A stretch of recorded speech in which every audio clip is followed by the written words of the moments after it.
గారు మాట్లాడే ముందు ఒక చిన్న ముఖ్యమైన సమస్య.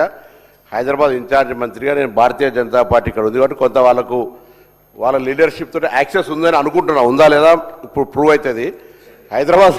హైదరాబాద్ సంబంధించిన మొత్తం ఒక ప్యానిక్ సిస్టమ్ వచ్చింది. ఏమైపోయిందంటే ప్రైమ్ మినిస్టర్ గారు నిన్న మొన్న కరోనా సిచ్యువేషన్ వచ్చే అవకాశం ఉందనేటప్పటికీ అందరూ కూడా ఒక ప్యానిక్ అయిపోయి పెట్రోల్ బంకులలో మీరు చూస్తారు. హైదరాబాద్ ఇన్ఛార్జ్ మంత్రిగా చాలామంది ఫిర్యాదు చేస్తే ఇలా కలెక్టర్ గారు సిపి గారు ఒక ప్రెస్ కాన్ఫరెన్స్ చేసినప్పటికీ నేను మీ ద్వారా వారికి ఏం కోరుతున్నా అంటే కొంత పెట్రోల్ బంకులను పెట్రోల్ కంపెనీస్తో విచారణ చేస్తే కూడా పెట్రోల్ బంక్స్ అలాగా సార్ మీరు గవర్నమెంట్తో ఇంటర్వెన్షన్ అవసరం లేదు. ప్రైమ్ మినిస్టర్ స్టేట్మెంట్ మీద కన్ఫ్యూజన్ వచ్చింది కాబట్టి సభలో అందరికి కన్సల్ట్ ఉంది కాబట్టి నేను సభ ద్వారా మీ ద్వారా ఇంటర్వెన్షన్ అడిగి వాళ్ళని కొంత నేషనల్ లీడర్షిప్ తోటి మాట్లాడినా అంటే ఇప్పుడు వాళ్ళకి కాదు బయట మాట్లాడంటే వాళ్ళ కరెక్షన్ నేషనల్ లీడర్షిప్ తోటి కొంత ఇబ్బంది ఉన్నట్టు అనిపిస్తుంది. నేను నా కోరిక దయచేసి వినండి. నేను వేరే ఉద్దేశం కొద్ది కాదు. హైదరాబాద్లో కానీ రాష్ట్రం మొత్తం కన్స్యూమర్స్ అంతా కన్ఫ్యూజన్లో ఉన్నారు.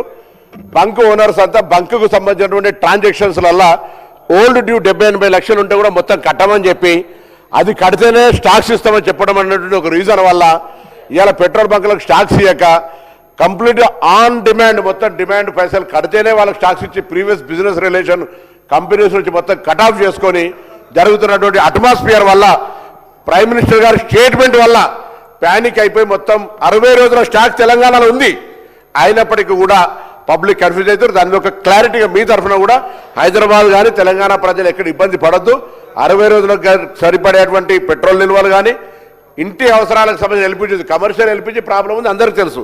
అవి ఉన్నాయి. ఉన్నదానికి ఏదైతే కోఆర్డినేషన్ ప్రాబ్లం ఉందో ఆ కోఆర్డినేషన్ సంబంధించిన విధంగా కొంత వారు జోక్యం చేసుకోమని, ఎందుకంటే అధికారంలో ఉన్నటువంటి పార్టీ కాబట్టి ఇది గ్యాస్ అంతా కూడా సెంట్రల్ కంట్రోల్ కాబట్టి వాళ్ళని కొంత ఇన్వాల్వ్ కమ్మని మీ ద్వారా వారిని కోరుతాను. అధ్యక్ష శంకర్ గారు 2 నిమిషాలు కంక్లూడ్ చేయండి. చాలా మంది అధ్యక్ష ధన్యవాదాలు. మంత్రి గారు గుర్తించారు నరేంద్ర మోడీ గారు ఎంత గొప్పగా ఈ దేశాన్ని పాలిస్తున్నారని. వాస్తవం మంత్రి గారు గుర్తించినందుకు ధన్యవాదాలు. ఈ దేశంలో నరేంద్ర మోడీ గారు ఉన్నంత వరకు పెట్రోల్ డీజిల్కు షార్టేజ్ రాదు, దేనికి షార్టేజ్ రాదు, ఏది షార్టేజ్ రాదు. అధ్యక్ష ప్రజలకు స్పష్టంగా మనం చెప్పాలి మంచిదే ఇది. ఎందుకంటే స్టాకు సరిపడా ఉన్నది. ప్రపంచంలో అన్ని దేశాలకు సరఫరా ఆగింది ఒక్క భారతదేశంకు తప్ప. భారతదేశంకు సరఫరా జరుగుతున్నది కాబట్టి అది పార్లమెంట్లో చర్చ జరుగుతుంది. దాని గురించి పార్లమెంట్లో చర్చ జరుగుతుంది. అక్కడ చర్చ చేసే వాళ్ళు ఉన్నారు. అధ్యక్ష మీ ద్వారా చివరిగా ప్రభుత్వానికి విజ్ఞప్తి చేస్తా ఉన్నాను.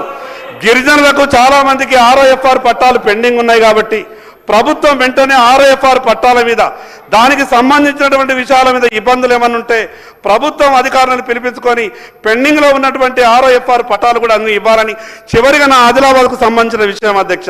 ప్రత్యేకంగా సీతక్క గారు ఇన్ఛార్జ్ మంత్రిగా ఉన్నప్పుడు వారికి పూర్తిగా అవగాహన ఉన్నది. నా ఆదిలాబాద్లో కొమరం భీం అనే కాలనీ ఉన్నది అధ్యక్ష, పూర్తిగా ప్రభుత్వ భూమి. అక్కడ వేలాది కుటుంబాలు గుడిసెలేసుకొని ఉన్నారు.